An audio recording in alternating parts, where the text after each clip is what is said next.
நீங்கள் expiry date படி தான் skin and hair care products use பண்ணுறீங்களா? வாங்க செக் பண்ணிடலாம். நான் எக்ஸாம்பிளுக்கு இந்த ப்ராடக்ட் எடுத்திருக்கேன். இந்த ப்ராடக்ட்டோட manufacturing date August 22, use before date வந்து August 25. ஓகே, மேனுஃபேக்சர் பண்ணி உங்கள் கைக்கு December 22 கிடைக்குதுன்னு வச்சுக்கலாம். அப்போ தான் யூஸ் பண்ண ஸ்டார்ட் பண்ணுவீங்க. December 22லேருந்து யூஸ் பிஃபோர் டேட் கொடுத்துருக்காங்கல்ல August 25, அது வரை யூஸ் பண்ணுறீங்க அப்படின்னா அப்போ நீங்கள் எக்ஸ்பிரி டேட் ப்ராடக்ட்ஸ் தான் யூஸ் பண்ணிகிட்ருக்கீங்க.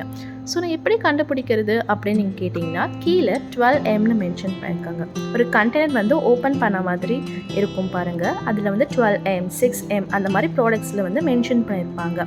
நீங்கள் ஓப்பன் பண்ண டேட்டில் இருந்து December 22 இருந்து நீங்கள் 12 months தான் யூஸ் பண்ண முடியும்.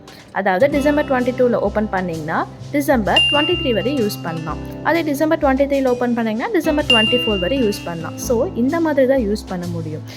யூஸ் பிஃபோர் வரையும் நீங்கள் யூஸ் பண்ணிட்டு இருந்தீங்கன்னா எக்ஸ்பைரியான ப்ராடக்ட்ஸ் தான் யூஸ் பண்ணிகிட்ருக்கீங்க. இந்த மாதிரி மோஸ்ட் ஆஃப் த ப்ராடக்ட்ஸில் வந்து மென்ஷன் பண்ணியிருப்பாங்க. ஸோ செக் பண்ணிவிட்டு யூஸ் பண்ணுங்கள்.